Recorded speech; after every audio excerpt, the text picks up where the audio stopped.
I can't complain, shit great. Trying to dodge another way up, bullshit case. What's good, YouTube? I'm back with another video, and today I'm gonna talk to y'all about what to do when you're purchasing a Dodge Charger, Challenger, or really any car. But first, don't forget about the giveaway, because it's gonna be a good giveaway. So the things that you gotta do to get in the giveaway, if you don't remember, is give me the 500 subscribers, like my video, comment on my video, subscribe to the channel, follow me on Instagram, and then DM me on Instagram showing me that you did the things to get in the giveaway. First thing on the list is credit. Credit is like the most important thing that you need to purchase in a car, or really just in life in general. I can't stress enough that you should really establish you some credit. But if you go in the dealership and you don't have credit, make sure that you have a cosigner, because I don't believe that they're going to let you get, especially like a Charger or something like that, if you don't have any credit. The bank won't really approve you if you don't got good credit, because that's a major thing that they look for is your credit score. So I never really seen nobody get a nice car unless you're paying it all out in cash with bad credit. It's like you're not gonna get no Charger or no Challenger with bad credit. The second thing on the list is make sure that you got a good paying job or a good source of income, because for one, you want to be able to afford the car, and for two, the bank is going to look at how much money you make to make sure that you're going to keep up on your payments. But if you like my age, I know most of us don't work jobs. So if you around my age, make sure that you open up a bank account like Bank of America, Key Bank, any bank, and just make sure that you put money in your bank account and taking money out your bank account to show them that you got money coming in and money coming out. Because you don't have to use pay stubs. You could just use your bank statement. So I say put like 3,000-4,000 in your bank account every month, and then just take it out if you want to, so that you can show them that you're making money and that you got money coming in and coming out of your bank account. Third thing on the list that I suggest is that you build a relationship with your bank or your credit union. You do that by just putting money in your bank account, taking money out, putting money in your bank account, taking money out, and your credit union is just paying stuff on time. So when you do that, you can get a loan with your credit union or your bank, and it's way better than going and getting one by a dealer, because your monthly payments and stuff would be way lower than you going into a dealership and having them do it for you. Another thing is make sure that the dealer don't run your credit 1,001 times, because they gonna try to, and it's gonna hurt your credit by the time that you're done with that process. And then another thing I can say is make sure that you go in a dealership with a check.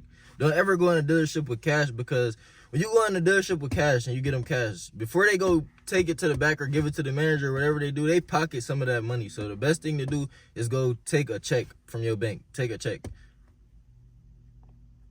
Another thing, if you do have to pay with cash, like if that's your last option, you have to pay with cash, a dealer gonna ask you what form of payment are you paying with. Make sure you never say that you're paying with cash until you actually have to pay, because they looking for money at the end of the day. That's their job, bro. So make sure that you don't tell them that until you actually have to pay for the car.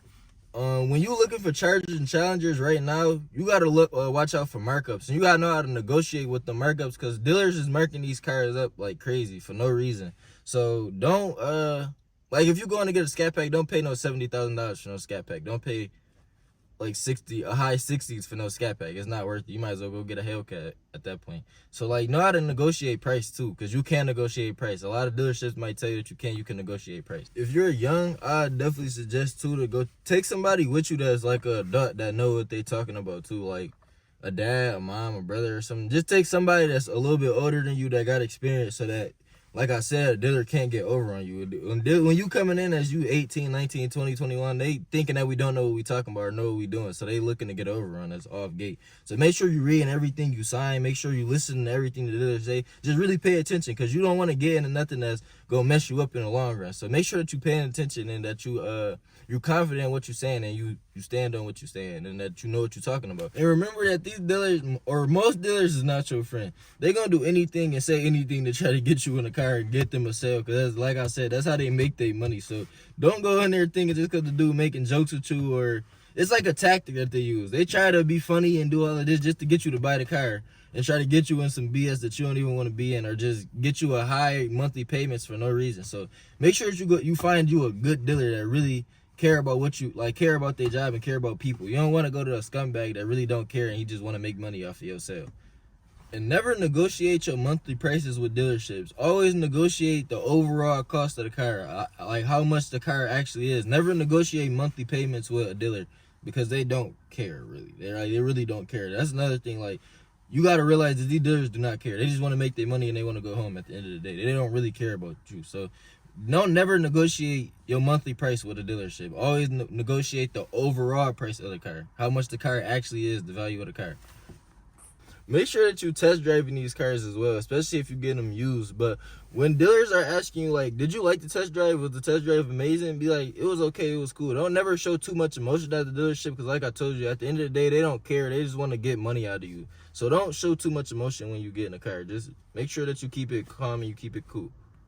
And last thing is, make sure that you look around and find the best interest rate so that you don't have to pay a lot for your monthly payments, because everybody want to save money. We don't want to all be spending our money on cars. So make sure that you ask, like I said, at a bank or a credit union. The last option that you should try to finance through is the dealer, because you probably going to have a high interest rate. Probably like, yeah, it ain't even no telling, but you definitely probably going to have a high interest rate rather than you using it. When you shopping around for your car too, make sure that you find a car that you actually like and that you're going to want for a long time. Especially if you financing and not leasing it, because I see a lot of time people get cars and like 6 months later or 5 months later, they don't even want the car that they want, and that's because they pulled the trigger too fast, or a dealer probably talked them into getting something that they really didn't want. So take your time with this process and make sure that you get in a car that you want and that you're gonna want in a long-term process. But that's the end of this video. I hope that y'all found some important information in this video that can help y'all purchase a car. And if y'all got any more questions, like I say, y'all can always DM me. But that's the end of the video. But make sure that y'all get in that giveaway. Make sure y'all get me to 500 subscribers. Like my video, comment on my video, subscribe to my video, follow me on Instagram, and make sure that you DM me on Instagram so you can get in the giveaway.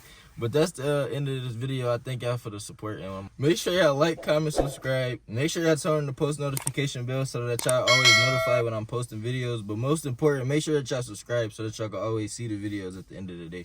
But all glory to God, and I'm out.